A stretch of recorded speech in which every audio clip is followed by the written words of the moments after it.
porque ele ganhou uma visão governante, que está o governando agora. Ele decidiu ser santo, ele decidiu alcançar um padrão que o reino dos céus exige que ele alcance para que ele vá de volta para casa. Como um peregrino, ele entendeu que a sua casa não é aqui. Ele entendeu que essa terra é somente um lugar temporal e o seu tempo terminou. Ele precisa voltar para casa. Então ele está disposto a deixar tudo, não colocar nenhum dos itens dessa terra como prioridade mais. Então nesse hino, quando fala mais perto, quero estar, meu Deus, de ti. É como se nós estivéssemos totalmente já prontos para voltar para a casa do Pai. O Jesus que nós o conhecemos, ele está vindo para ser glorificado nos teus filhos. Esse é o tempo da manifestação do reino dos céus. Essa manifestação, ela está para acontecer. Nós estamos felizes e eu quero dar as boas-vindas agora a todos vocês que estão na nossa plataforma do Zoom. Muito obrigado aos pastores, aos nossos evangelistas, pastores auxiliares, obrigado por vocês em tantos lugares, outros irmãos especiais de outras nações, alguns irmãos aqui também dos Estados Unidos, obrigado por estar conosco. E a você que está nos acompanhando pelo Zoom, pelo YouTube, muito obrigado. A mensagem de hoje ela é muito importante, por favor, permaneça conosco, algo o Senhor tem para falar para nós nessa noite. O caminho de volta para casa está sendo preparado por Cristo Jesus. Nós vamos hoje tratar, nos primeiros 15 a 20 minutos, vamos fazer uma revisão bem detalhada, acrescentando alguns itens nos aspectos mais importantes da nossa última mensagem, acerca do reinado de Cristo. E nós vamos vê-lo como descendente da mulher, vamos revisar isto também, ele como descendente de Abraão e ele como descendente de Davi. Por que ele está vindo para reivindicar o seu reino? Também porque as coisas negativas que ainda estão sobre essa terra devem ser eliminadas para que os 1000 anos possa se manifestar na terra. Então, já vamos fazer uma imersão, já na segunda parte da nossa comunhão com vocês, dentro dos 1000 anos, aqueles que vão estar. Não vamos ter tanto tempo de detalhar todos os aspectos, mas pelo menos vamos mostrar alguns aspectos extremamente importantes para aqueles que vão estar com o corpo glorificado durante os 1000 anos, sendo galardoado, recebendo o seu galardão ali naquele período, para aqueles que vão ser as nações e para aqueles que vão estar ali como os judeus pregando um evangelho santo para aquelas nações. Vamos então, já sem perca de tempo, vamos começar então com o Apocalipse, capítulo de número 19, o versículo de número 11. Mais uma vez eu dou as boas-vindas a todos vocês. Obrigado também aos irmãos que estão fazendo a tradução para nós, para o espanhol. Eu agradeço imensamente a você, a pastora Vicky, que está cooperando mais uma vez com a tradução para o espanhol. Eu agradeço ao evangelista Bruno, que está cooperando com a tradução para o inglês. Muito obrigado. Eu vou falar devagar para que vocês possam poder fazer uma melhor tradução. Apocalipse 19, a partir do versículo 11, nós temos aqui partes negativas. Tá? Do versículo 1 até o 10, nós temos algo muito positivo. Nós vamos ver a noiva, que noiva maravilhosa, não é verdade? A noiva de Cristo, ela já entrou na eternidade. Ela tem as suas vestimentas adequadas, o linho branco, fino e puro, resplandecente. Ela atingiu o padrão da justiça de Deus. E o padrão da justiça de Deus, ele vem, primeiro, por meio de viver Cristo intensamente. Mas o viver Cristo só é possível com o arrependimento.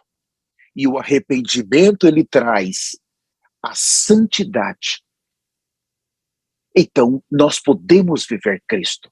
E quando se fala de viver Cristo, se fala de uma nova criação. Jamais vamos poder entrar em Cristo, que é a nova criação, em pecado.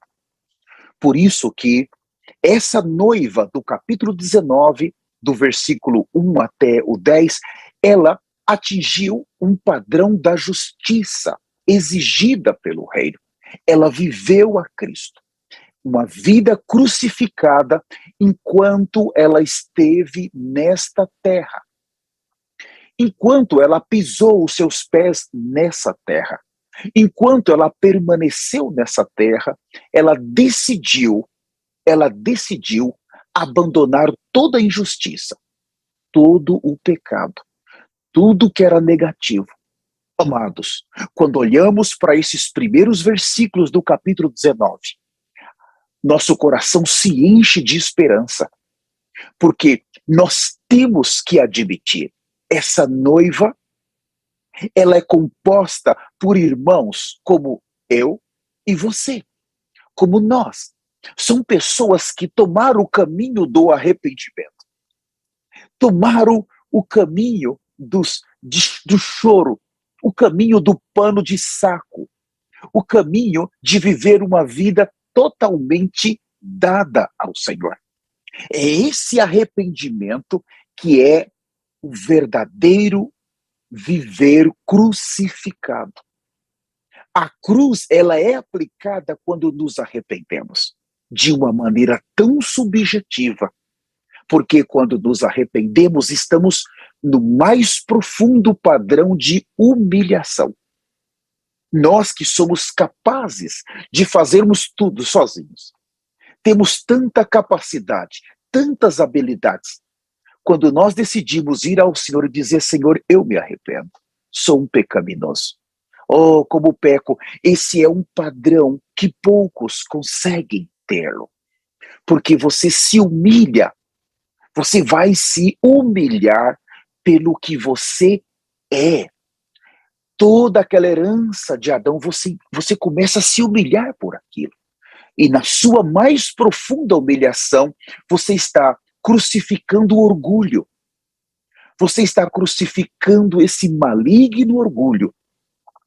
Como dissemos no início, Satanás, ele não caiu por pecado sexual. Ele não caiu por algum tipo de mentira que ele cometeu nos céus. Ele caiu pelo orgulho. E o orgulho trouxe para ele algo chamado rebelião. Então, o primeiro pecado foi na eternidade e ele começou exatamente assim. Então, há esse essência de Satanás em nós. E não quer que nós nos arrependamos. O orgulho, ele diz, para que você vai se arrepender? Você é capaz, você pode fazer, você não pecou. Você está fazendo a coisa certa. E o orgulho vai sempre nos levar para a árvore do conhecimento do bem e do mal. Porque é uma árvore muito parecida com o espírito. Nós acabamos sendo enredados naquela árvore. Puxa, mas eu estou fazendo a coisa certa. Agora, quando essa noiva de Apocalipse 19, ela tomou o caminho do arrependimento, o primeiro que está sendo crucificado é o orgulho. Amados irmãos, o orgulho é um substituto de Cristo terrível. Nós não percebemos, mas nós colocamos nós mesmos no trono. Por isso que o arrependimento, ele destrói, ele esmaga, ele aniquila o orgulho que está em mim e em você. E quando o orgulho, ele é aniquilado pelo arrependimento, isso quer dizer que o nosso velho homem, ele está lá na cruz. Ele está gritando, o velho marido gritando para sair. Aquela coisa asquerosa que herdamos de Adão, você não vai sair daí. Então você começa a chorar, Senhor. Olha para essa noiva de Apocalipse 19. Senhor, por favor, me inclua nessa noiva. Eu não sou nada, eu sou pó e eu sou água. Senhor, eu fui constituído em pecado. Tende misericórdia de mim, Senhor.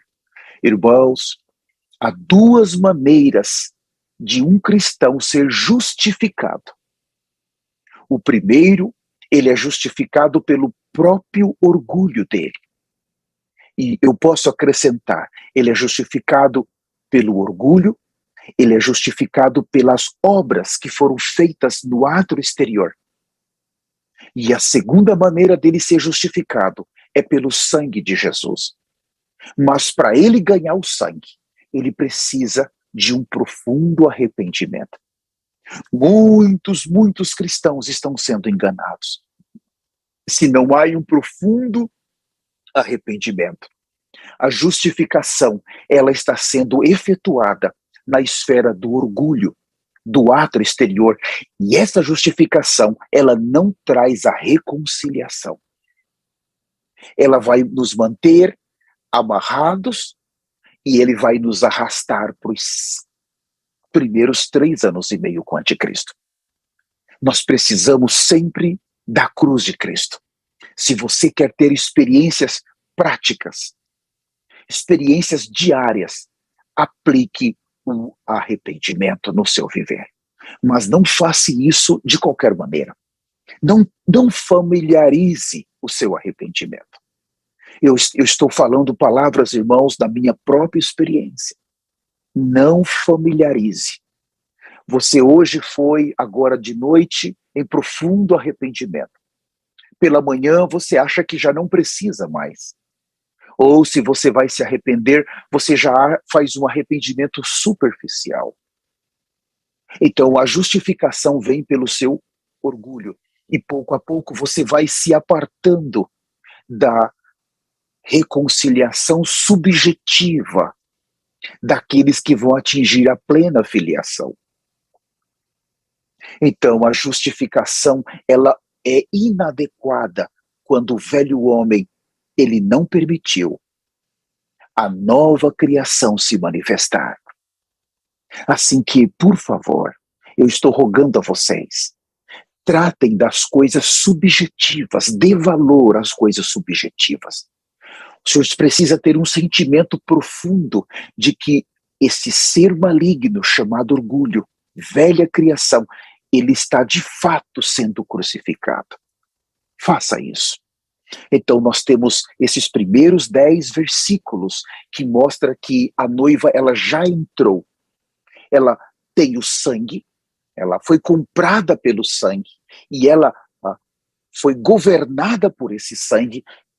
E ela então, ela teve a porta dos céus aberta e ela foi glorificada.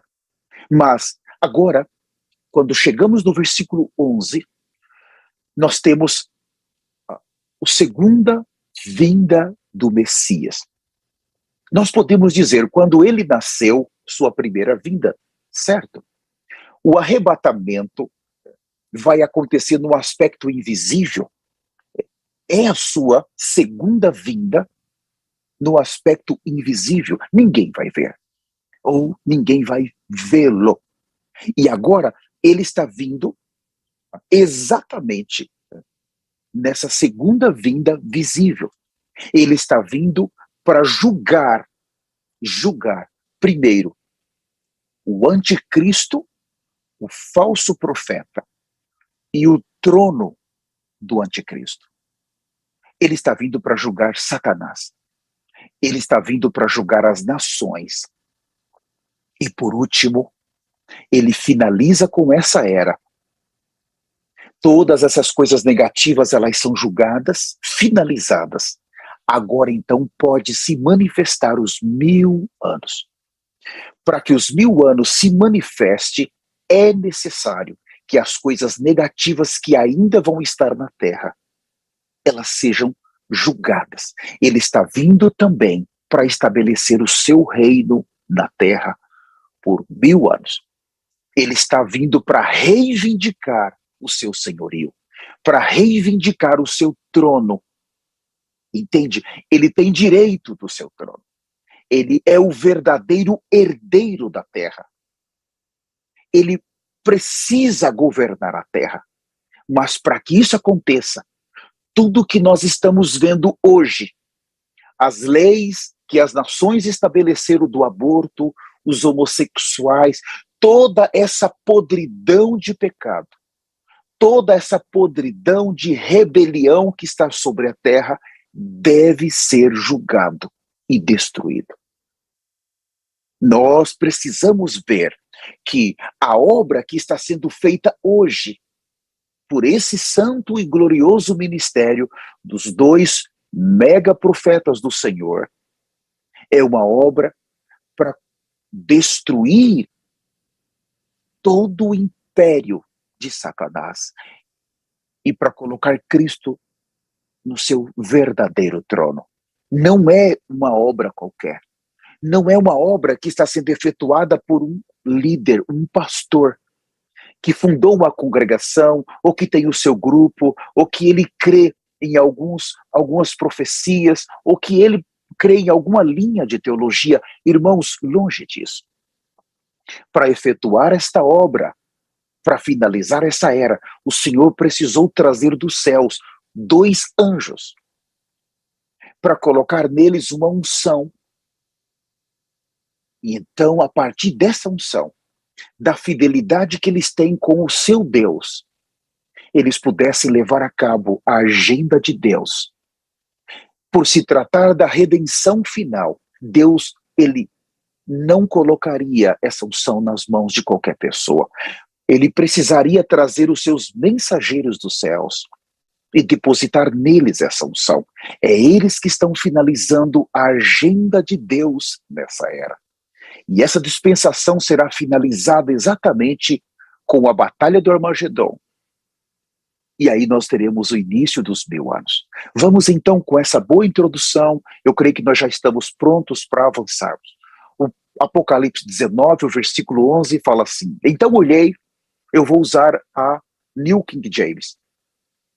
E eis que vi o céu aberto, e diante de mim um cavalo branco, cujo cavaleiro se chama Fiel e Verdadeiro.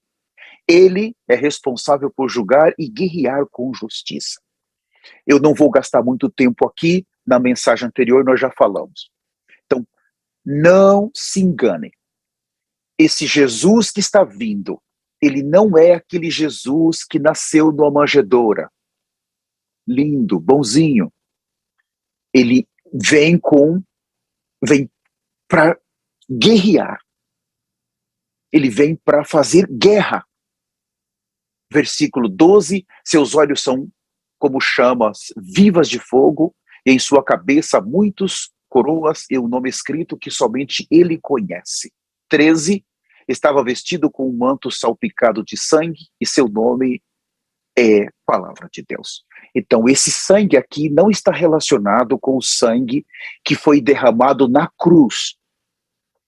Esse sangue está nas suas vestes, no seu manto, mostra que ele já está matando, já está destruindo. Ah, mas o Jesus é tão bom que eu conheço, ele é bom todo o tempo. Não. Ele, quando a era da graça terminar, acabou. Esse Jesus vem, ele vai julgar, ele vai matar. Irmãos, quando um cristão que vive na esfera do pecado, quando ele escuta que o Senhor vai fazer isso, ele fala, eu não acredito. Jesus é muito bom. Quando você fala para ele do inferno, ele diz assim, eu não creio. Jesus não vai levar nenhum cristão para o inferno. Uma vez salvo, salvo para sempre. Você já ouviu esse evangelho? Eu preguei esse evangelho por mais de 20 anos. Eu fui um grande apóstata. Eu menti para as pessoas. Eu estava conduzindo milhares para o inferno. E como eu me arrependo. O Senhor vai sim, vai levar toda a carnalidade que não foi tratada para o inferno. Vai levar. Não brinque. Leve a sério. Se nós não conseguimos atingir um padrão, o pecado, ele é como um ferrugem. Eu não sei como que vão traduzir essa palavra ferrugem para o espanhol. O pecado é terrível. ele corrói, ele destrói a nossa santidade. E ele não vem como algo ruim, sempre como algo bom aos nossos olhos. Por isso que essa geração, ela foi ensinada por um outro evangelho, que o Senhor, ele sempre é bom. Ele nunca vai punir um dos seus filhos, isso não é verdade. Eu leio o versículo 14, e os exércitos dos céus o seguiam, vestidos de linho fino, alvo e puro, montados em cavalos brancos. Então aqui, a noiva, ela já faz parte, ela já está junto com o Cordeiro. Ela já está vindo dos céus. Irmãos, nesse momento, os profetas do Senhor, eles já detonaram a terra. Esse momento aqui já é o momento final. Nós já estamos, hoje nós temos os primeiros 4 selos abertos. Eles já nos disseram, o 5º selo vai ser aberto o próximo, já depois do arrebatamento. O 6º selo também ele é aberto imediatamente após o arrebatamento. Nós sabemos ali todo aquele processo que vai ocorrer depois do arrebatamento. O 7º selo, nós vimos que o conteúdo dele é 7 trombetas. Mas a última trombeta, o conteúdo é 7 flagelos. Então, nesse momento aqui, do capítulo 19, versículo 11, nós já estamos finalizando o último flagelo. Em outras palavras, já está finalizando os últimos 7 anos da semana de Daniel. Ele está vindo exatamente para finalizar com a noiva. Isso quer dizer que a obra dos profetas, de Moisés e Elias, que começou com a igreja dos gentios, já subiram para os céus, já estão nos céus. Depois eles foram para Jerusalém e eles trabalharam até no capítulo 11, bem no final, nós vamos ver que se abre a 6ª trombeta. Quando eles morrem, a 6ª trombeta é aberta e imediatamente abre a última trombeta.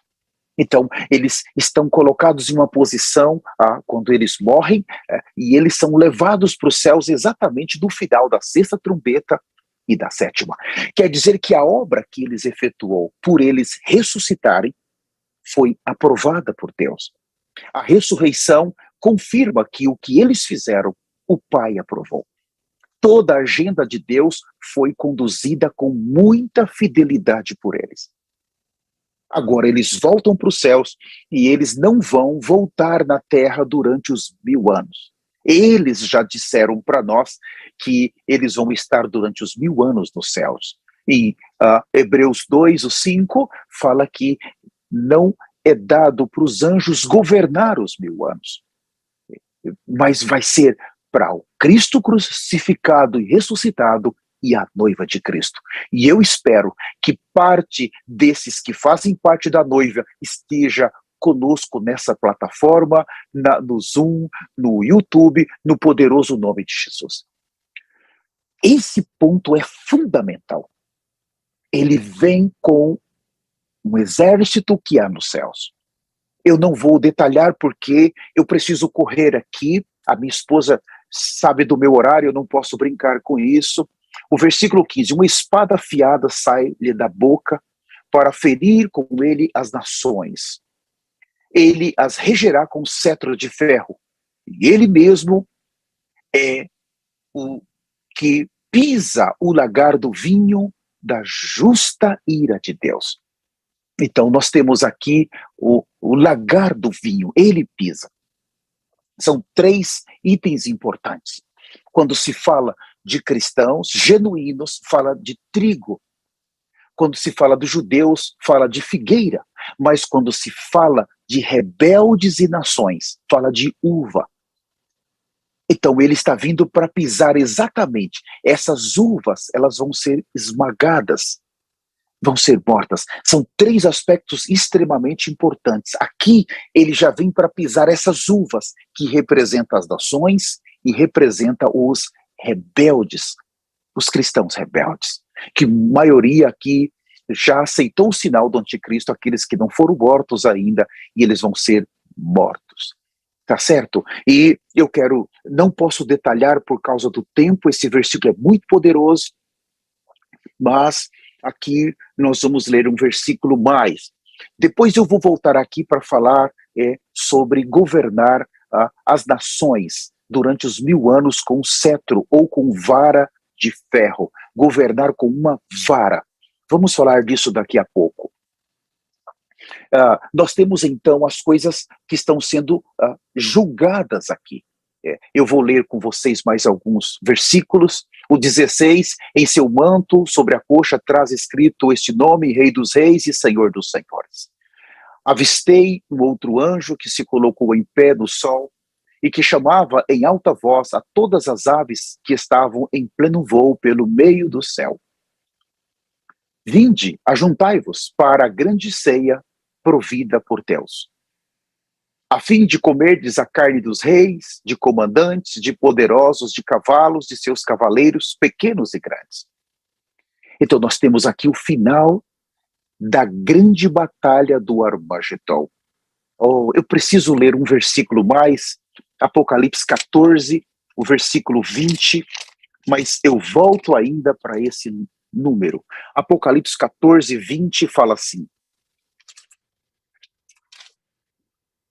e todos eles foram pisados no lagar que fica fora da cidade. E o sangue que correu do lagar chegou ao nível do freio dos cavalos. Cobriam uma distância de cerca de 300 quilômetros. Esse é o final da batalha do Armagedon. Esse é o Senhor, ali no Vale de Megido, que reuniu todos eles, irmãos, e agora os detonou, os destruiu. Eu quero avançar um pouco mais, o versículo de número 18 a 19. Neste momento, vi a besta, os reis da terra e os seus exércitos reunidos para guerrearem contra aquele que está montado do cavalo e contra o seu exército. Veja o nível de rebelião. Então você tem o anticristo, o falso profeta e um exército. Está vendo a vinda visível de Cristo. Eles estão vendo, eles sabem que o Messias está vindo e ele se preparou na terra para lutar contra eles. Com seus mísseis, as suas bombas. Veja o nível de rebelião que chegou. O 20, no entanto, a besta foi presa. E com ela o falso profeta que havia realizado grandes sinais miraculosos em nome dela, por intermédio dos quais ele havia enganado todos os que receberam a marca da besta e adoraram a sua imagem. Os dois foram lançados vivos no lago de fogo que arde como enxofre. Então, irmãos, é muito importante isso. Eles foram inaugurar, os primeiros que foram jogados nessa parte do lago de fogo e enxofre foi exatamente o falso profeta e o anticristo. No sábado nós estávamos tendo comunhão com os irmãos que vivem aqui nos Estados Unidos, à noite em nosso discipulado, e eu disse para eles que eu fiz questão recentemente de fazer uma pesquisa sobre o que quer dizer enxofre, porque o lago de fogo é enxofre. Então, o enxofre ele tem vários aspectos positivos quando ele é consumido em pequenas quantidades. Mas quando ele está colocado dentro de um lago, ou seja, ele vai trazer sérios problemas. Ele é usado até para se produzir bateria de carros, até pneus de carros. O enxofre em grande quantidade ele é terrível. E ele leva as pessoas a ter náuseas e a perca da respiração. Então, quando os profetas viram as pessoas dentro do lago de fogo, e eles viram as pessoas no inferno, são dois níveis diferentes. Eles falaram que no inferno as pessoas estavam gritando: dai-me mais uma chance, por favor, me dá mais uma chance. Eles gritavam, mas no lago de fogo, ele viu as pessoas dizendo: eu não estou conseguindo respirar, eu não consigo respirar. Então, veja que o nível mudou do sofrimento, da agonia, é mais elevado, é mais terrível. Irmãos, eu rogo a todos nós, por favor, vamos tratar com todos os nossos pecados. Vamos tratar com orgulho, com ambição, com a cobiça. Nós temos que tratar no mais profundo arrependimento. Nós não podemos cair nesse lugar. Os nossos familiares, irmãos, não podem cair nesse lugar. Irmãos, os irmãos que nós conhecemos, chorem por eles. Mesmo que eles se fecharam para você. Mesmo que eles não creiam em você. Que eles não creiam nos profetas. Que eles não creiam no ministério dos profetas. Tudo bem, chore por eles. Chore por eles. Quando você entrar no corpo glorificado, você não vai ter as mesmas lembranças deles, mas eles vão manter as lembranças por você. E de acordo com os profetas, em algum momento, na eternidade, o Senhor vai nos colocar frente a frente com eles, como foi colocado com Lázaro. Lázaro e o rico, em algum momento na eternidade, e eles vão olhar para você, e eles vão gritar, exatamente pedindo, se tiver no inferno, mais uma chance, mas se for o caso, depois dos 1000 anos, no lago de fogo, eles não vão estar conseguindo respirar. Então, por favor, chorem por eles, chorem, porque eles estão entrando, eles estão correndo uma carreira que não tem volta. Fora desses profetas não há salvação. Fora desses profetas não há glorificação. O máximo que vão conseguir é entrar na parte terrena dos 1000 anos. Isso aí é uma outra história. Vamos ver se conseguimos tratar disso hoje. Não brinquem com a sua eternidade, mas vamos chorar por aqueles que estão em uma carreira que não vai ter volta. Não vai ter volta. Irmãos, chorem, jejuem por eles. Você pode fazer isso. Eles estão sendo enganados, irmãos. A apostasia é muito forte nessa era. O pecado é muito forte nessa era. O falso evangelho é muito forte nessa era. E o Senhor tem entregado eles já. Você quer carne? Eu vou te dar carne. Você quer se rebeliar? Eu permito você rebeliar. Você não quer ver o que eu estou, a minha agenda? Eu vou permitir. Então o Senhor já está permitindo o endurecimento dos corações, principalmente daqueles que estão blasfemando contra os 2 anjos da eternidade que já estão na terra. Por favor, eu rogo a vocês, orem por eles, chorem por eles, faça isso. Então nós temos aqui, no versículo 21, todos os demais foram mortos com a espada que sai da boca daquele que está montado no cavalo, e todas as aves se fartaram com a carne deles. E olhando aqui o final dessa era, eu ainda vou acrescentar 2 itens mais, o capítulo 20, por favor, Apocalipse 20. Eu vou ler os primeiros versículos com vocês. Então observei que desceu do céu um anjo com a chave do abismo e uma grande corrente em sua mão. Ele prendeu o dragão, a antiga serpente, que é o diabo Satanás, e o amarrou por 1000 anos.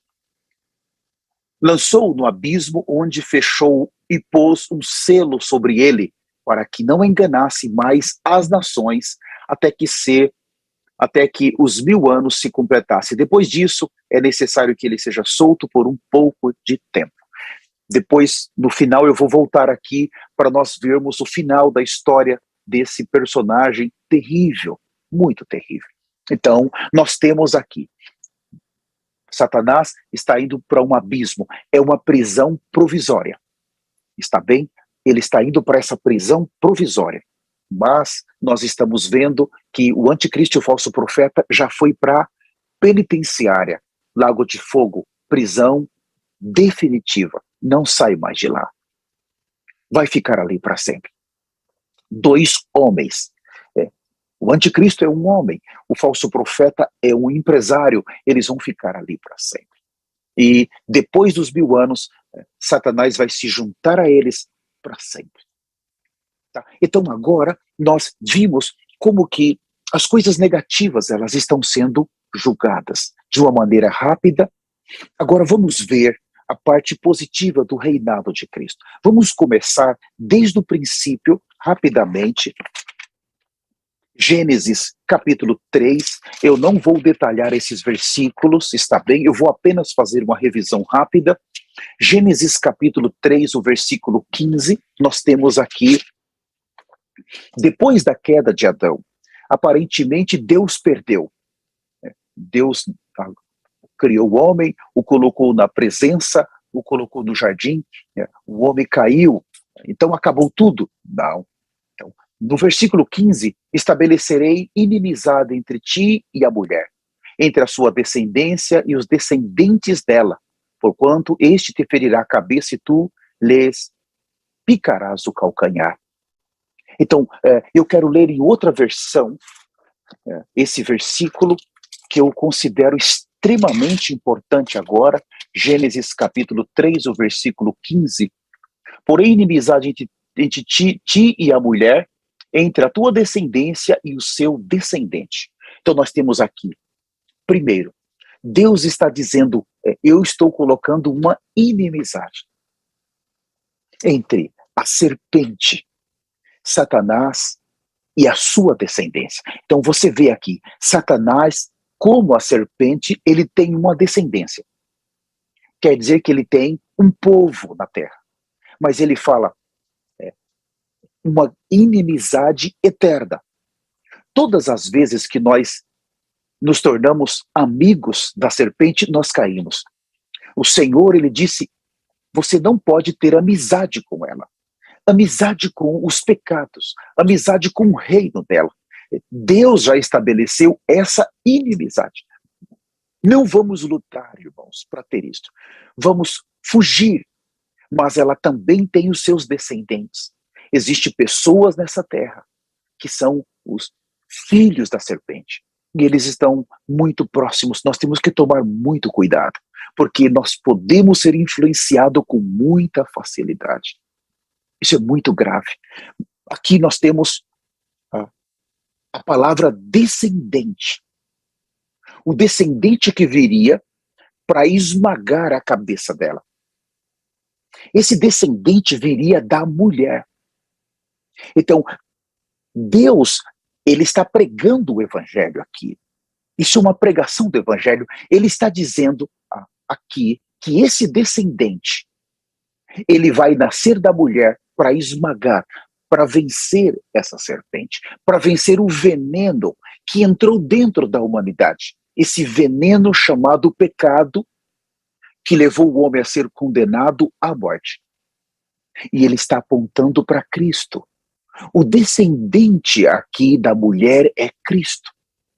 Veja, irmãos, essa mulher no aspecto positivo. Deus está já dizendo que o seu filho, ele vai ter que nascer de uma mulher. Deus está dizendo que ele virá por meio de uma descendência para vencê-la. Em outras palavras, Satanás, você derrubou o homem. Você levou o homem à condenação e à morte, mas eu vou, por meio do descendente, restaurá-los. Deus, ele não abandonou o homem.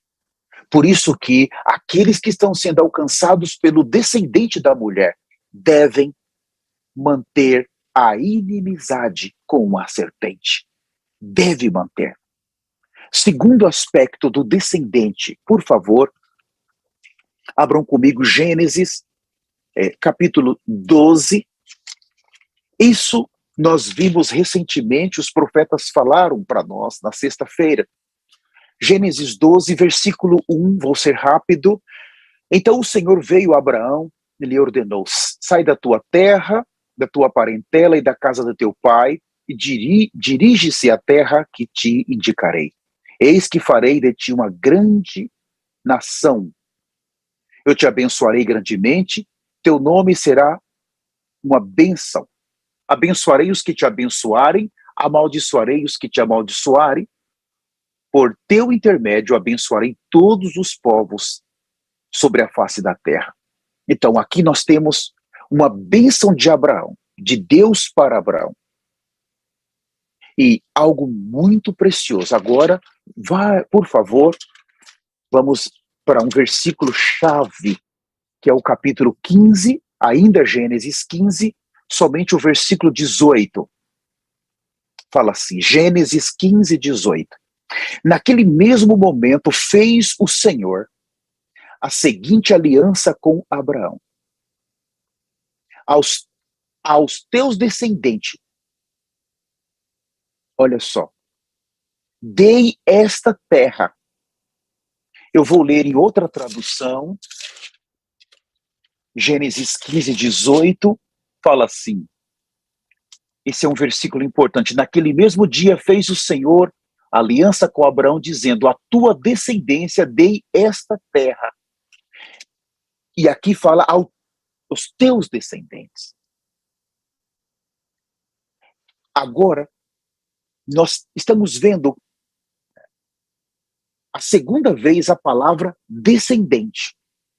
Então, o primeiro descendente que vem da mulher é para esmagar a cabeça de Satanás. Mas o segundo descendente, que vem de Abraão, está relacionado a ganhar uma herança da terra.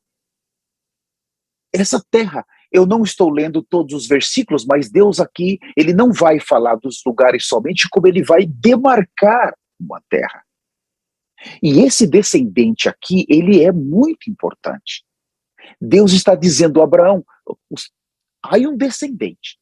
Por favor, abra comigo agora em Mateus capítulo 1, versículo 1. Rapidamente, por favor, acompanhe-me. Mateus capítulo 1, versículo 1, fala assim. Livro da genealogia de Jesus Cristo, filho de Davi, filho de Abraão. Então, nós temos agora, Deus prometeu a terra para o descendente de Abraão. E esse descendente de Abraão aqui, ele não é Isaque, porque essa promessa ela não se cumpre em Isaque, mas ela vai se cumprir em Cristo. Veja, Cristo como filho de Abraão, ele está herdando a terra.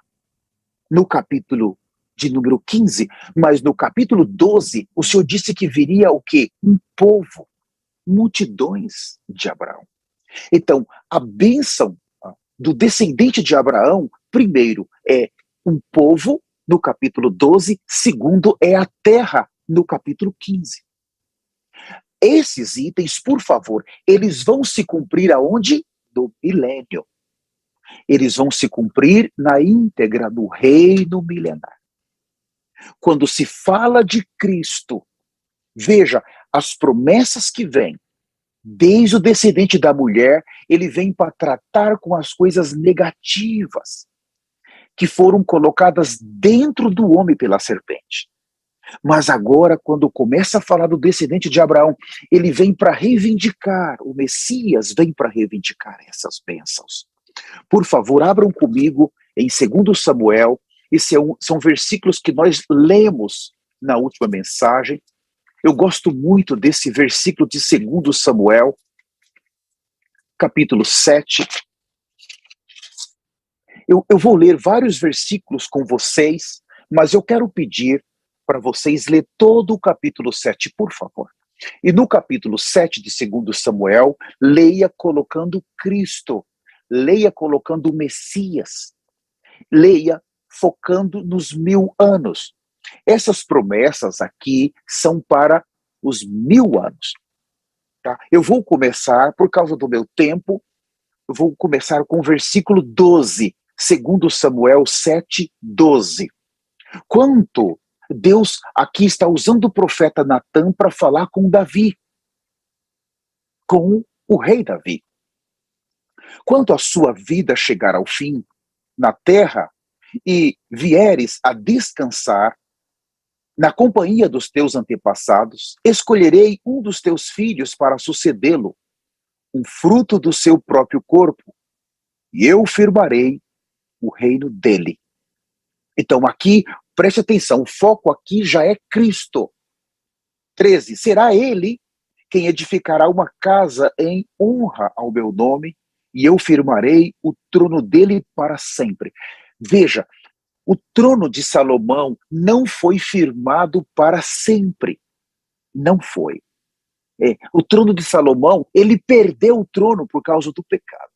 mas ele está apontando para o Messias. Segundo item, o templo que Salomão edificou, o primeiro templo, nesse versículo não está mencionando esse templo de Salomão. Ele está mencionando o templo que Cristo, o Messias, vai edificar durante os 1000 anos. Os profetas do Senhor falaram recentemente, irmãos, são revelações que nenhum teólogo falou. Eles são incapazes de trazer isso, e eu não estou culpando eles por nada. O terceiro templo, ele vai ser construído em Jerusalém, por causa de um acordo de paz que vai sair a qualquer momento, depois desta guerra que vai ter entre Israel e o Irã, uma guerra atômica que vai ter também. Esse acordo de paz vai garantir para os judeus a construção do templo no aspecto positivo, mas no negativo, eles vão ter que dividir Jerusalém com os palestinos. E é exatamente nesse momento que os profetas chegam em Jerusalém, quando já está a cidade dividida. Então, nós temos aqui algo. Esse terceiro templo que vai ser construído, ele é chamado Templo do Anticristo. Os judeus, eles esperam esse lugar de adoração. Os judeus estão desesperados para adorar nesse templo, nesse lugar, trazer as suas ofertas. Eles fazem de tudo para ter esse templo, mas quando eles conseguirem, esse terceiro templo, ele é profanado. Primeiro, por causa de acordos políticos, os judeus vão permitir o anticristo entrar nesse templo.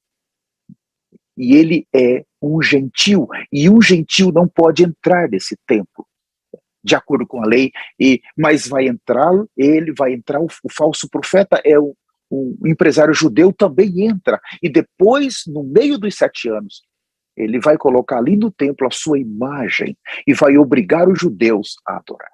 Vai suspender tudo aquilo que ele tinha permitido os judeus ter, suas ofertas ao seu Deus, seus sacrifícios ao seu Deus, as suas festas ao seu Deus. Ele vai interromper, vai proibir os judeus de adorar ao Deus verdadeiro, e vai se colocar como um Deus, e vai dizer: agora vocês vão me adorar. Vocês entendem? Então esse templo é profanado. Agora, quando terminar esses últimos 7 anos, Cristo, ele está vindo para reivindicar a terra como o herdeiro de Abraão, e como herdeiro de Davi, ele tem direito ao trono. Ele é o descendente de Judá. Ele tem direito ao trono e ele precisa do seu templo. Então, os profetas disseram que ele vai, durante os 1000 anos, logo no início, o templo vai ser construído pelo próprio Messias. Esse templo que vai ser profanado, ele vai ser destruído ainda nesse período.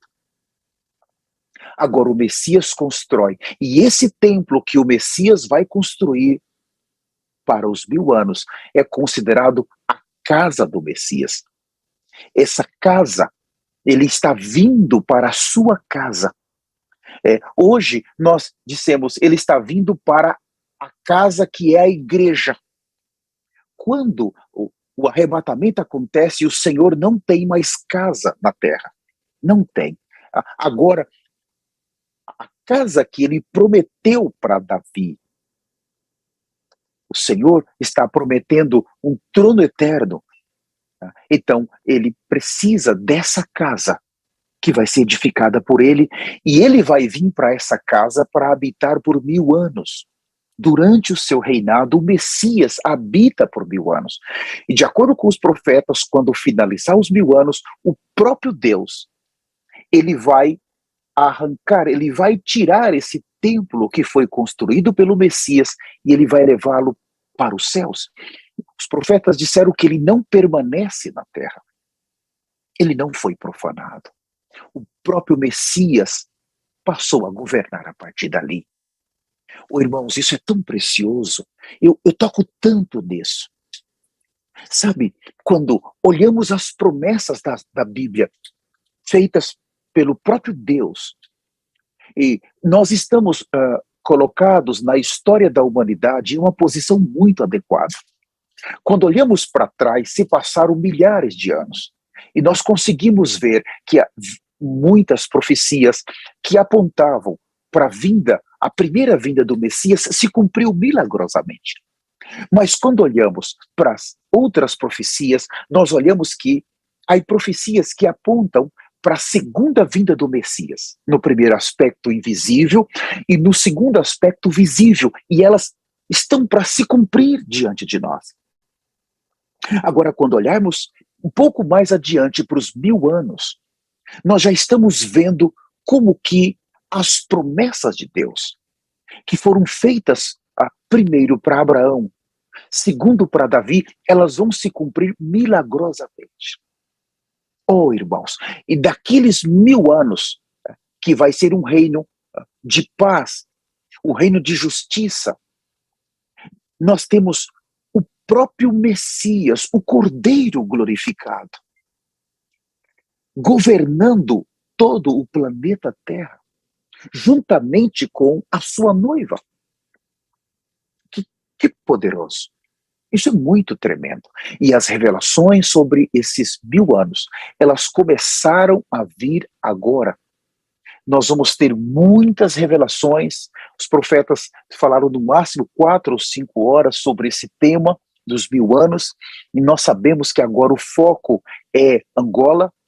Não sabemos se eles vão voltar agora até Angola.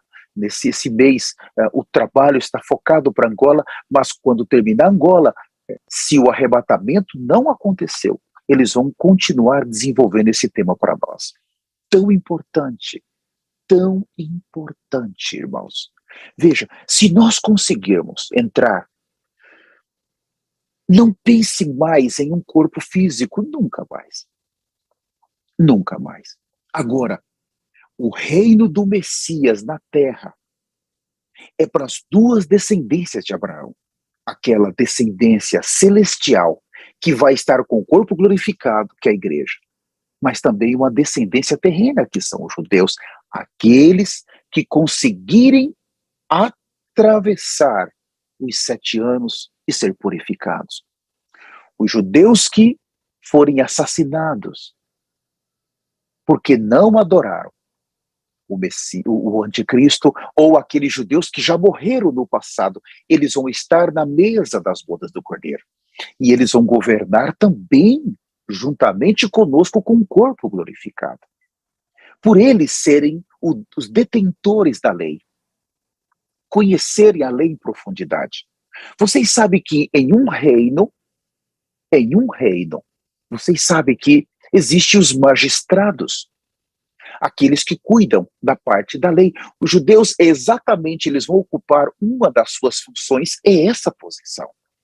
Nos 1000 anos, tanto os que vão estar com o corpo glorificado, que já partiram, e aqueles que vão estar sobre o altar do 5º selo, que atingiram o padrão, eles recebem o seu corpo e eles vão estar ali juntamente conosco, ocupando uma posição.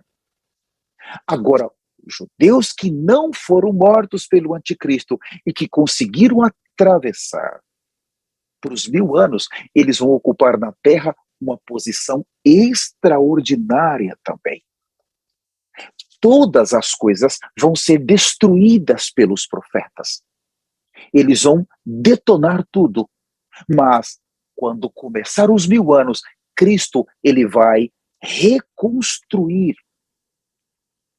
A terra, ela não vai voltar a ser como antes, mas a terra, ela vai ser reconstruída. A sua atmosfera, que vai estar totalmente detonada pelas bombas nucleares e outras coisas, os mares que ficaram em sangue, as águas doces que foram afetadas, as matas como a floresta amazônica que foi queimada, ele vai reconstruindo essas coisas. Pouco a pouco, por causa dos 1000 anos, a terra vai voltar a algo tremendo. O outro aspecto que eles falaram para nós, a teologia, ela não nos ensinou isso. Para os teólogos, há algo que eu preciso considerar aqui, dentro do tempo que ainda me resta. Das linhas da teologia, é que as pessoas que vão estar durante os 1000 anos na Terra, as nações, elas são compostas primeiro dos testemunhas de Jeová, dos mórmons, aqueles cujo nome não está no livro da vida hoje, mas são pessoas boas, que vão ajudar os cristãos durante aquele período negro. E segundo, as nações são compostas por aqueles cristãos que aceitaram a marca do anticristo, mas eles ajudaram outros cristãos durante os 1000 anos. Durante os 7 anos, perdão. Então, eles não suportaram a pressão, eles não suportaram ficar sem água, sem comida, e eles aceitaram a marca. Então, eles, com a comida que eles ganharam, eles deram comida para alguns cristãos. Então, as nações durante os 1000 anos vão ser compostas exatamente dessas pessoas, aqueles que têm a marca do anticristo que ajudou os cristãos, mas testemunha de Jeová e mórmons. Mas de acordo com a revelação que recebemos dos profetas, isso é mais um desvio das verdades tremendas. Assim como nós aprendemos que o ranger de dentes vai ocorrer fora dos 1000 anos, é uma mentira muito terrível. O ranger de dentes acontece exatamente depois do arrebatamento.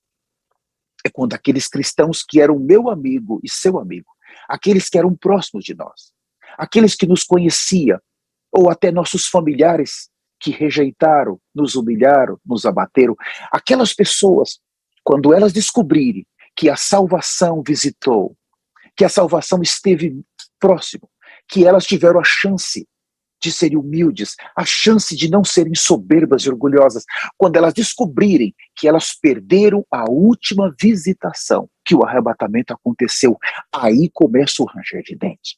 E os profetas disseram que alguns, até os dentes, vão ser quebrados de tanto desespero, porque perderam. Você foi até eles, você falou para eles, você falou que os profetas estavam na terra, os profetas de Malaquias 4:5. Você falou que eles foram enviados dos céus, você falou para eles seguirem essas orientações, para eles celebrarem os milagres, para eles celebrarem os sinais que estão sendo feitos. Eles zombaram, brincaram, ridicularizaram você, te difamaram, te caluniaram, e você chorou por eles, você se desesperou. Mesmo que eles não te aceitaram, mas você se tornou uma referência para eles. Quando o arrebatamento acontecer, irmãos, não pense que o arrebatamento, quando acontecer, vai ser um evento que somente alguns vão saber. De acordo com a revelação que temos dos profetas, esse evento, todo o planeta Terra tem que saber. As pessoas vão ter que saber. Os seus familiares vai ter que saber. Aqueles que congregou com você no passado vai ter que saber que o evento aconteceu. Tem que ser algo grande. Esse evento tem que abalar a terra. E depois do arrebatamento, irmãos, de acordo com o que sabemos, alguns dias de trevas na terra, de escuridão na terra. De tão grave que vai ser para aqueles que ficarem. Então, durante esse período, depois do arrebatamento, a terra é escuridão. Escuridão não quer dizer que o sol não vai brilhar, mas quer dizer que quando o anticristo estabelece o seu trono, é trevas na terra. Então, de acordo com o que eles falaram, eu vou dar um exemplo muito simples. Vamos dizer que tem um grupo cristão, e tem 50 pessoas nesse grupo. Ou talvez 30 pessoas, quiçá, talvez 1000 pessoas. Está nesse grupo, ou mais de 1000. De repente, o arrebatamento aconteceu. Aquele líder, ele falou mal dos profetas. Ele perseguiu, e ele ensinou os membros para não perder os membros, não perder os dízimos. Ele fez de tudo. Então ele difamou, caluniou. E vários daqueles coitadinhos foram enganados. Muitos deles nem chegaram a conhecer os profetas, nem chegaram. Então, aí uma hoste de anjos prontas. Esses líderes serão abatidos logo em seguida do arrebatamento, eles não vão viver muito tempo. Eles já vão ser abatidos e enviados para o inferno. Irmãos, quem falou isso foi quem viu esse evento. É muito perigoso. Isso vai passar. Mas de acordo com o que eles falaram na sexta-feira, alguns desses cristãos que conseguirem sobreviver 7 anos sem aceitar a marca do anticristo, eles entram para os 1000 anos como as nações. Não são muitos, mas eles entram. Eu vou dar outro exemplo. Angola vai ser a primeira nação que os profetas vão fazer um arrependimento nacional, que vai envolver o presidente, os 3 poderes, executivo, legislativo e judiciário. Eles vão estar todos com pano de saco. O que vai acontecer em Angola, ele vai ter um resultado para os 1000 anos. Então Angola certamente será um país cujo governo do anticristo não será tão forte. Porque os profetas vão, com seus pés gloriosos, vão pisar naquele lugar. E eles vão se vestir de pano de saco. Então, todos os cristãos que ficarem naquele lugar, que perderam o arrebatamento, eu não estou me referindo aos líderes. Agora, todos os líderes da nação que são pastores, apóstolos, profetas, eles vão ter uma chance de se arrependerem, deixarem toda a sua teologia e seguir o que está sendo falado pelos anjos do juízo. Se eles não querem, o fim deles nós já falamos. Mas há muitos irmãozinhos ali. Por eles terem pisado, a grande tribulação certamente não vai ser tão forte ali. Muitos dessa nação, muitos, vão entrar nos 1000 anos. E provavelmente essa nação será muito importante durante os 1000 anos na Terra. Na Terra.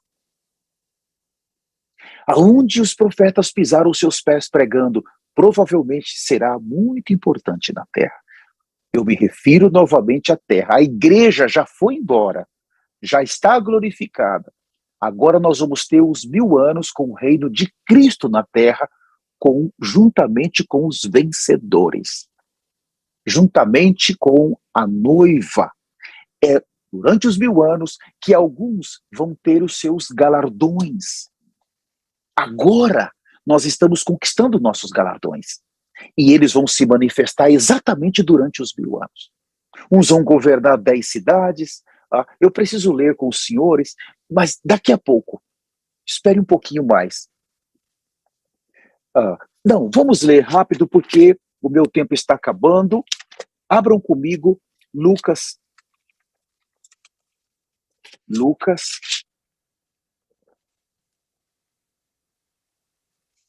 capítulo 17. Oh, Senhor, eu gosto muito desse capítulo. Lucas, capítulo 17. Vamos ler. Versículo 20. Certa vez, interrogando pelos fariseus sobre quando se daria a vinda do reino de Deus, Jesus lhe explicou: não vem o reino de Deus com visível aparência. 21. Nem haverá anúncios, ei-lo aqui ou lá está. Veja, ele está mostrando que o reino tem esse compartimento. Nesses dias, o reino não é visível. ainda. Ele ainda está como uma semente, mas ele vai ter um momento da sua manifestação durante esse período de 1000 anos. Quando se fala que esse Messias, ele vai governar visível, ele vai ser visto pelas pessoas. Os que entrarem vão vê-lo, mas também a noiva de Cristo, nós que alcançarmos, também vamos ser vistos. Hoje nós não conseguimos ver os anjos, a não ser em um sonho ou uma visão, por causa da condição pecaminosa. Mas durante os 1000 anos, os que estiverem com o corpo glorificado vão ser vistos. Quando Jesus Cristo ressuscitou, ele apareceu várias vezes para os discípulos. Os que conseguirem entrar vão ser vistos. Você vai ser visto. O seu trabalho nos 1000 anos, as nações vão ter o privilégio de vê-lo. O Messias vai ser visível. Essa manifestação do reino é exatamente trazer para a realidade. Nós, os vencedores, não vão ser anjos, por causa da humanidade que foi glorificada. Mas eles vão ser superiores aos anjos. Superiores. E eles vão poder receber os seus galardões e governar com cetro de ferro por 1000 anos. Se você está buscando o Senhor, saiba que há uma recompensa pela sua fidelidade. E essa recompensa vai se manifestar exatamente nos 1000 anos. O Senhor vai recompensar você. O tribunal de Cristo é a chave. Nós temos que ser aprovados naquele tribunal e receber nossa herança. Por isso que a nossa santidade é inegociável. É inegociável. E o nosso serviço a Deus é inegociável.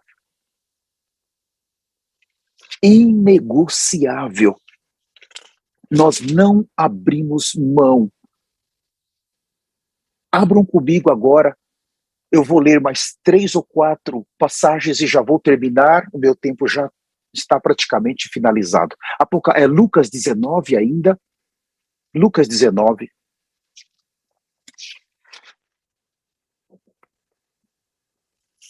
Vou ler a partir do versículo 11 rapidamente.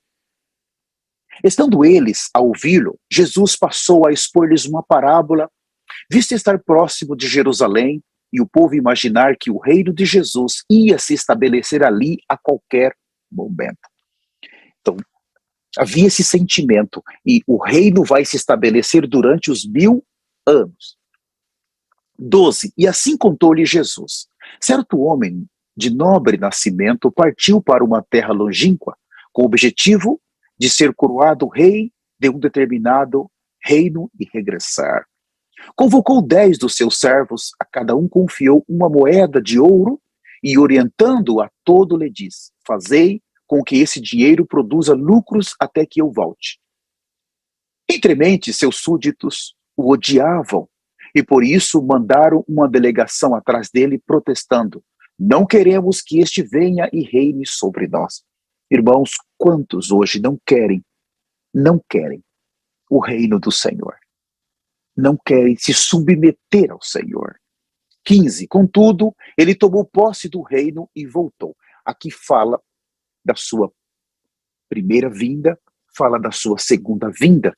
Então mandou chamar os seus servos a quem dera o dinheiro, a fim de verificar o quanto havia lucrado.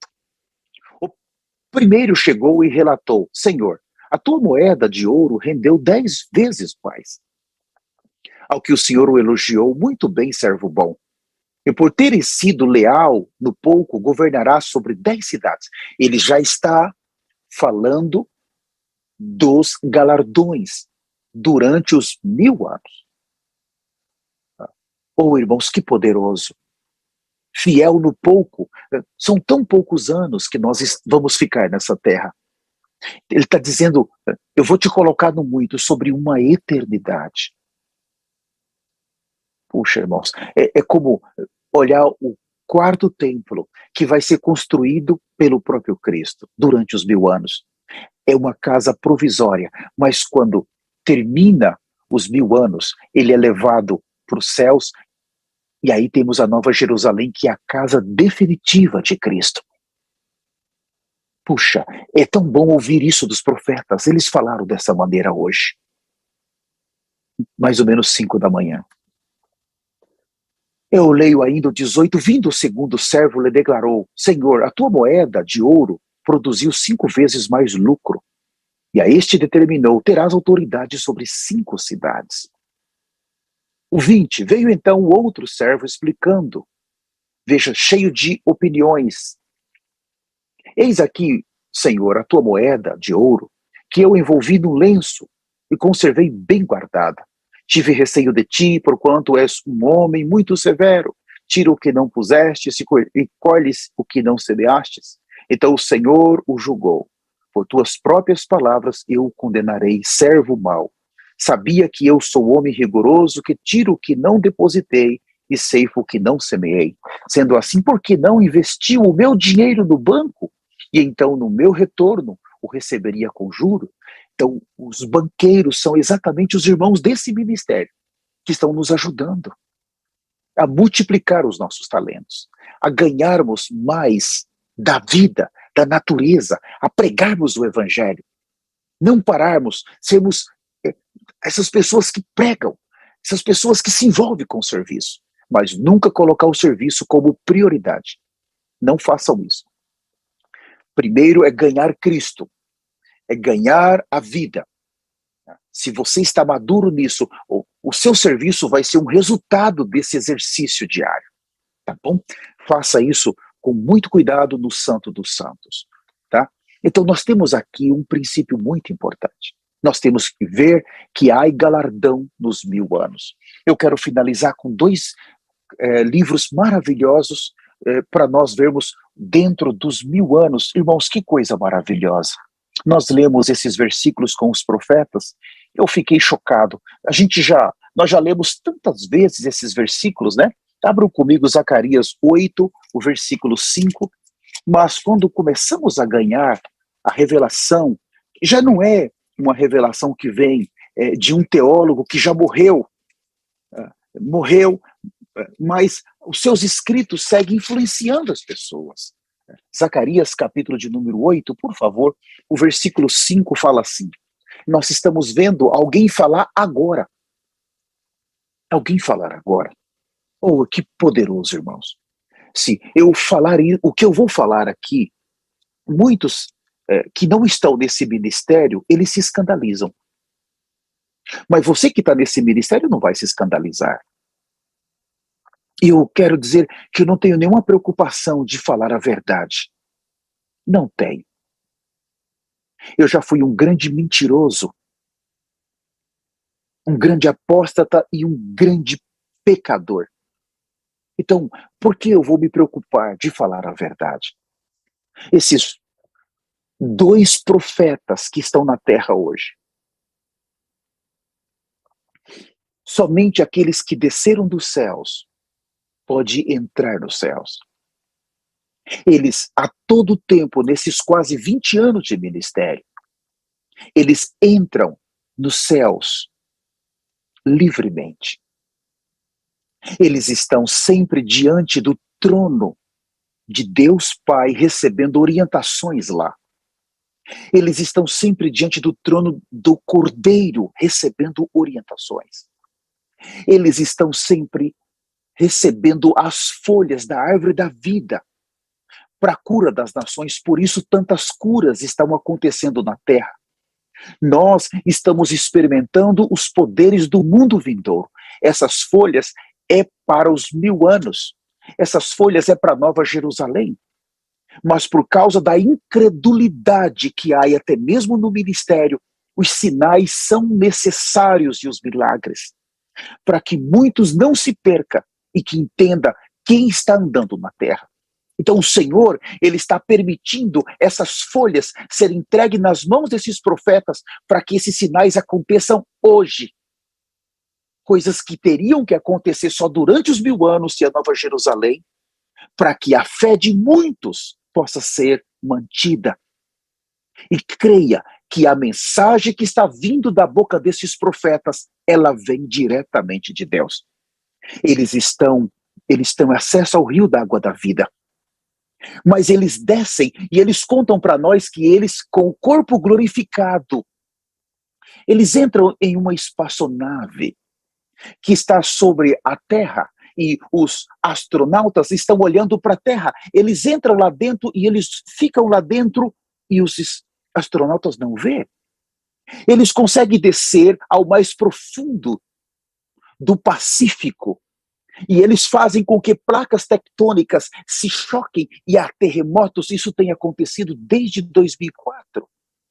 Eles conseguem estar na Terra e visitar todos os países no seu corpo glorificado. Eles vêm aqui na Casa Branca, eles vêm às reuniões, eles vão no Kremlin, lá onde está o Vladimir Putin, na Rússia. Eles visitam os países. Eles estiveram na Argentina recentemente, um restaurante. É tão maravilhoso quando eles chegam para nós e falam: nós acabamos de chegar da Argentina. Mas eles não saíram do escritório fisicamente, mas eles estavam lá no seu corpo glorificado. É maravilhoso quando eles trazem para nós que eles estiveram na cova dos leões junto com Daniel. Eles estiveram com Neemias. Recentemente eles falaram que eles viram a faca que Abraão ia usar no momento de sacrificar Isaac. Mas eles também já foram no futuro e eles viram o anticristo, o falso profeta. Eles viram os eventos que vão acontecer, até mesmo a morte, como eles vão morrer. Mas eles disseram que já entrou nos 1000 anos e eles trazem detalhes, como esse quarto templo, as nações. Eles contam como vai ser o reino do Messias. Até mesmo os detalhes do templo eles estão falando para nós. Mas eles também já viram o julgamento do trono branco e eles já estiveram na Nova Jerusalém. Eles já nos trouxeram o detalhe da Nova Jerusalém. Quem são esses que estão andando na terra, que eles conseguem estar nos céus, no espaço, no profundo das águas, caminhar por todas as nações, ir ao passado, estar no presente, ir ao futuro? Quem são esses? Para nós que estamos nesse santo ministério, nós estamos familiarizados, mesmo que não podemos estar, mas estamos recebendo esse conteúdo há anos. Então nós já acostumamos de ouvir como que alguém que está no corpo glorificado não está preso ao tempo e ao espaço. O passado, o futuro, o presente, para quem está nesse corpo é tudo igual. Mas para mim e para você não é. Nós só podemos viver o já. Nós não sabemos o que vai passar daqui a 1 minuto. Irmãos, é tão fácil para quem está com o corpo glorificado ir direto aos céus. Tratar da agenda do Pai. Quem são esses? Então, quando eles vêm trazer uma revelação para nós agarramos isso. Não é um teólogo, não é um pecaminoso que ama dinheiro, que ama a corrupção. Não estamos falando desse tipo de ser humano como eu, caído. Estamos falando de anjos que estão na terra hoje, que estão aqui para restaurar os ministros de Efésios 4:11, os apóstolos, os evangelistas, os pastores, os profetas e os mestres que caíram na apostasia, caíram no pecado. Eles vieram para restaurar os altares, restaurar o púlpito, vieram para restaurar o sacerdócio. Eles estão na terra porque os pastores, porque os líderes não abrem o coração para entender isso imediatamente, antes que seja tarde. Agora olhem, Zacarias 8, versículo 5, isso vai acontecer nos 1000 anos. E as ruas das cidades se encherão de meninos e meninas que ali brincarão, ainda que tudo isso pareça impossível para os remanescentes deste povo, naquele tempo, todavia, será impossível para mim?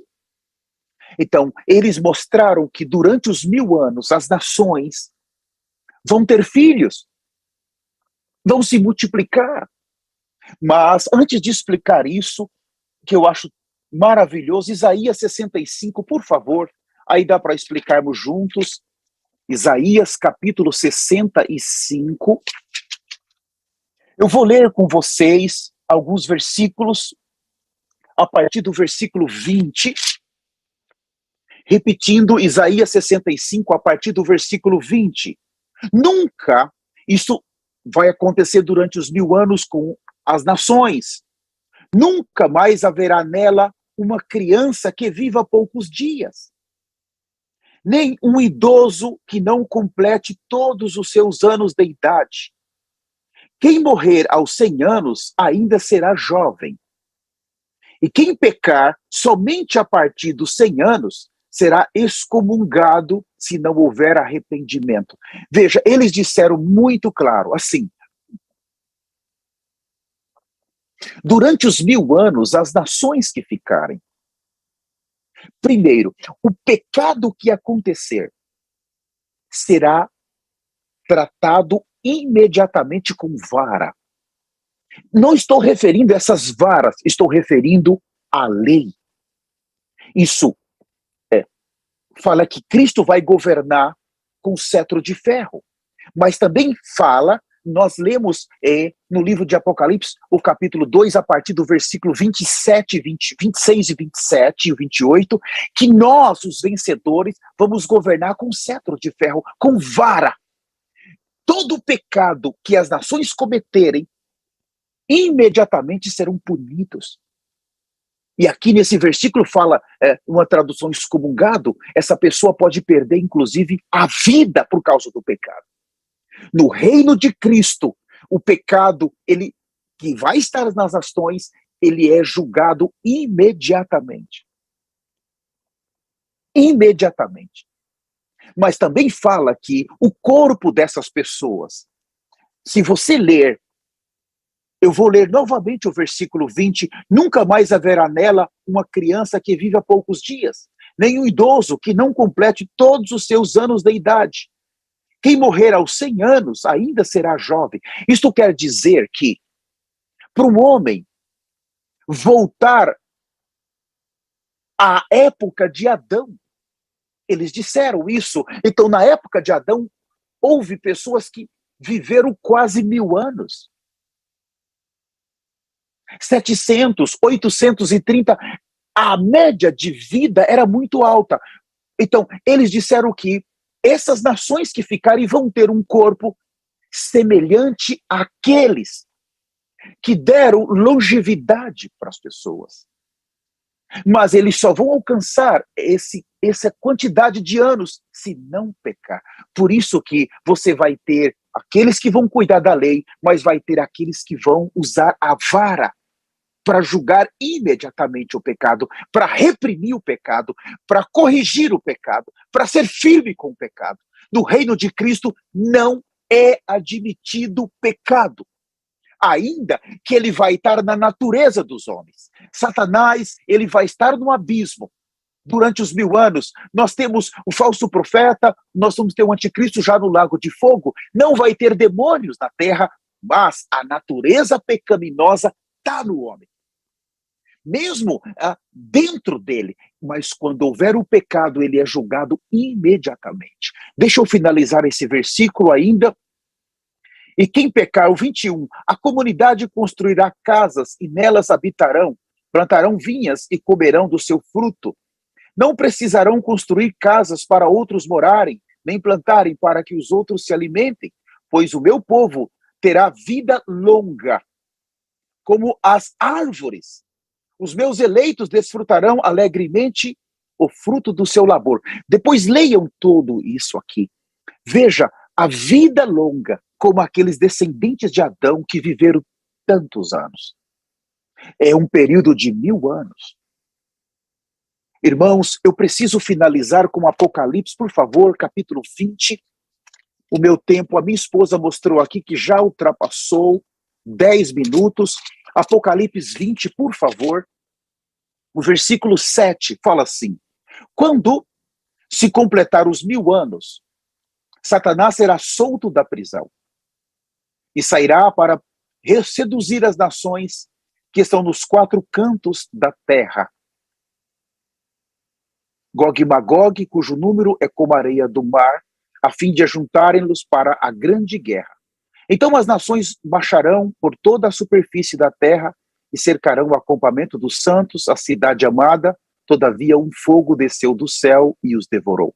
O diabo que os enganava foi lançado no lago de fogo que arde como enxofre, onde já havia sido confinados a besta e o falso profeta. Eles serão atormentados dia e noite pelo século dos séculos.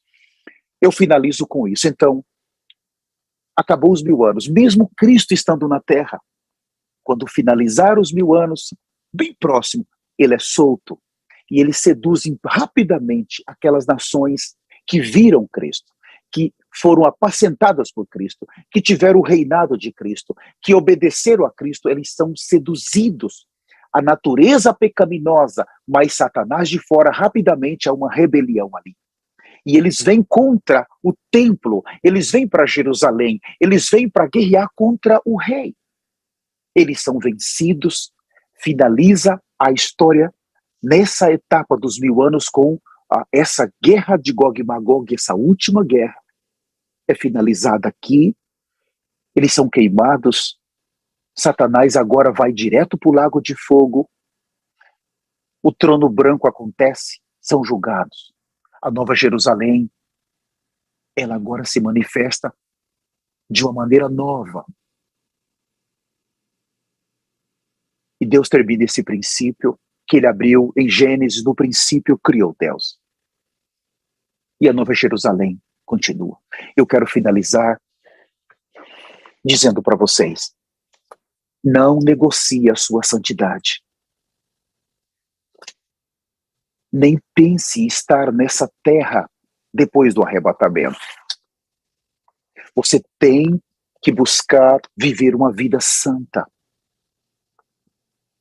Fuja do pecado. Não creia nesse evangelho mentiroso que diz que agora o Senhor já morreu, ele já pagou todo o preço. Que agora nós não temos que nos preocupar com o evangelho da graça. Agora só o evangelho do reino. Cuidado com isso. Então ninguém trata com o pecado. Para que se preocupar com o pecado? Nós temos que se preocupar com a nossa vida da alma. Cuidado, isso é um erro extremamente letal nesse momento. O pecado está em nós, ele deve ser tratado como pecado. Nós devemos tomar muito cuidado com isso, devemos viver uma vida de arrependimento e santidade e justiça. Nós temos que alcançar esse padrão e estarmos prontos a qualquer momento. Cristo precisa da sua noiva. Ele precisa dela. E eu quero agora conduzir aqueles que querem receber o Senhor ou aqueles que querem se reconciliar com o Senhor. Humildemente, você precisa se abrir. Você não pode ficar aqui. Viva uma vida santa e procure, eu te peço, conhecer sobre o profeta Elias que está andando na terra. Se você não ouviu falar desse profeta, rapidamente entra nas redes sociais. Entre em contato conosco imediatamente. Repita comigo, poderoso Senhor Jesus. Eu me arrependo de todos os meus pecados. Eu reconheço que sou carnal. Senhor, eu reconheço as minhas falhas que ainda estão dentro de mim. Senhor, quantas vezes eu sinto a minha carne sendo um rei. Quantas vezes eu sinto a minha carne reinando sobre mim, sobre os meus pensamentos, sobre os meus membros. Eu me arrependo, Senhor, de todo o pecado dentro de mim. Eu me arrependo do orgulho, da soberba. Oh, Senhor, eu me arrependo dos pecados sexuais. Eu me arrependo de toda rebelião. Senhor, eu clamo pelo sangue verdadeiro do Filho de Deus. Eu entendi a sua palavra.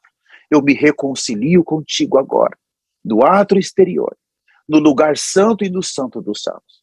no poderoso nome de Jesus, eu te recebo e eu nasci de novo.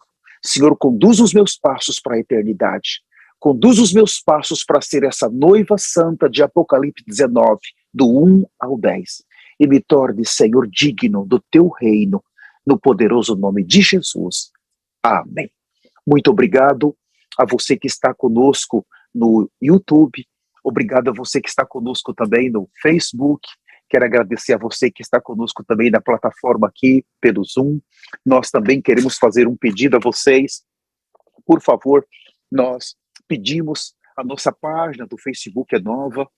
Se você puder dar um link aí, um like, e também puder distribuir, anunciar, enviar esse link para outras pessoas, tá bom? Dessas mensagens. A página do Facebook é Ministério do Profeta Elias. Repetindo, Ministério do Profeta Elias. Siga-nos ali, participe conosco também, e também dos nossos canais do YouTube, tanto em português, como em espanhol, como em inglês. Muito obrigado a todos vocês, Deus abençoe, louvado seja o nome do Senhor. E eu quero pedir para os irmãos que estão na sala do Zoom, nós temos